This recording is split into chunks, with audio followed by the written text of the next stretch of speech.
mga rason kung bakit ako nag-resign sa Department of Education. Hindi na ako papayag na sa susunod na taon, ganyan pa rin ang gawin nila at ako yung mananagot sa ginagawa nila.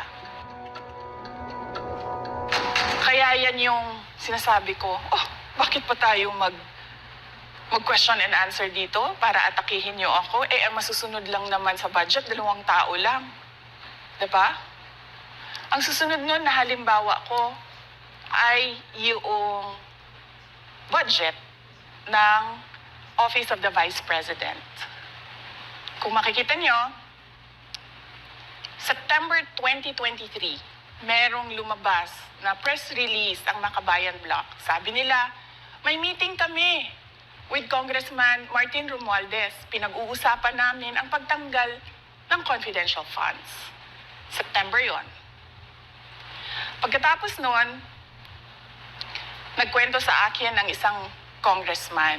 Sabi niya, lumapit daw sa kanya si congressman ko at sinabihan siya na tatanggalin namin ang confidential funds ni Inday Sara. Hindi ba siya magagalit? Ang sagot naman sa kanya nung kaibigan ko na congressman, alam mo, si Inday Sara, walang pakialam sa pera yan. Magtatrabaho yan kahit anong budget. Alam niya yan. Dahil alam din yan, limitado ang pera ng gobyerno. Kaya magtatrabaho yan. Trabaho lang ang gusto niyan. Sinabihan siya. Inulit pa niya yung tanong. Tinanong niya yung congressman, sigurado ka ba na hindi magagalit si Inday Sara? Sabi niya, hindi. Kaya kung makita ninyo, doon sa budget hearing ng Office of the Vice President, ay dinefend namin ng maayos kung paano gagamitin ang confidential funds. Napapabilis ang trabaho, napapadali ang trabaho, dahil nakatarget yung mga proyekto. Pero pagkatapos nung plenary namin sa House, ay kaagad na lumabas, di ba? Walang 2 oras lumabas ang statement ni Congressman Zaldico. Ano sabi niya? Unanimous decision ng party leaders under the leadership of Congressman Martin Romualdez, tatanggalin namin ang confidential funds. At para hindi halata na inaatake nila ako, tinanggalan din nila yung mga iba pang mga departments ng kanilang confidential funds. So nakikita nyo, gumulong ang Makabayan Bloc kay Martin Romualdez. At dahil sa kagustuhan ni Martin Romualdez na hindi siya atakihin, at dahil sa gusto niyang suportahan ang Makabayan at ang NPA, nakinig siya. At ang ginawa niya, tanggalin yung budget. Alam na nila kung anong gagawin nila bago pa kami pumunta sa plenary ng House. Hindi ko alam yon. Kasi nasabihan na lang ako nung kaibigan kong congressman pagkatapos na. Nung nakita ko na nagsabi si Zaldico, tanggalin niya ang confidential funds ng Office of the Vice President. So doon ko na lang naintindihan na aatake sila gamit ang confidential funds. Dahil sumunod nun, October, ay merong dated na October na audit memorandum ang Commission on Audit.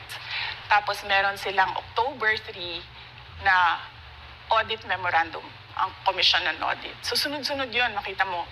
Naglabas ng press release ang Makabayan, nag-defend kami ng budget namin, nagsalita si Zaldico, lumabas ang mga AOM ng COA, September, October.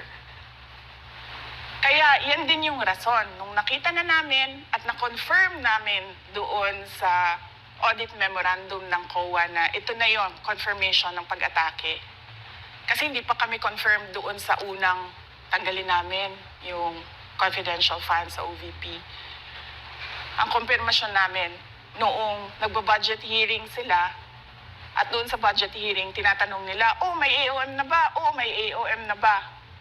At nakita namin lumabas na. Yun yung confirmation namin na ito yung pag-atake. Kaya nung 4th quarter ng 2023, hindi na ginamit ng Office of the Vice President at ng Department of Education ang confidential funds. Kasi sabi ko sa kanila, kahit gaanong tamang gamit natin dyan, gagawan nila ng mali yan. Bubutasin nila yan at aatakihin tayo gamit ang confidential funds.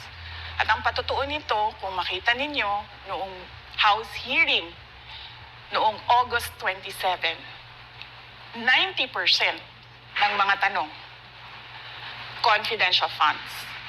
Kahit na 2024 at 2025, wala ng confidential funds ang Office of the Vice President. So yan yung explanation ko, mahabang explanation ko, bakit pa tayo mag-question and answer? Para atakihin ninyo ako?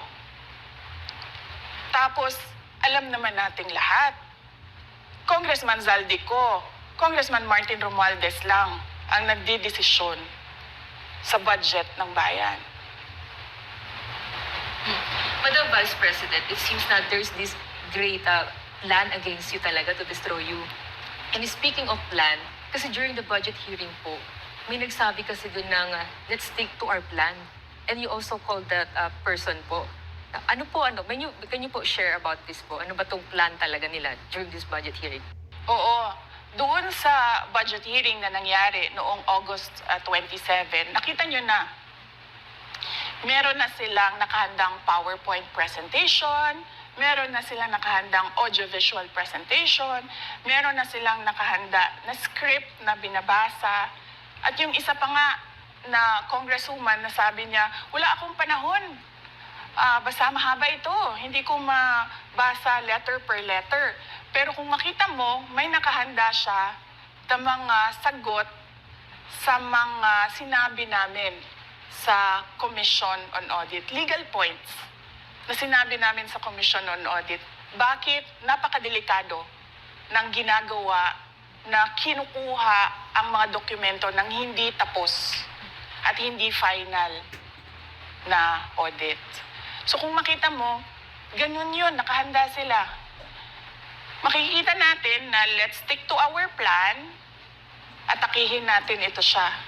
Walang kinalaman sa kanyang Office of the Vice President 2025 budget proposal, kundi lahat ay may kinalaman sa confidential funds na matagal nang may kaso, 3 pa nga ang kaso sa Supreme Court, matagal nang pinapa-audit nila at nagko-cooperate kami doon sa audit.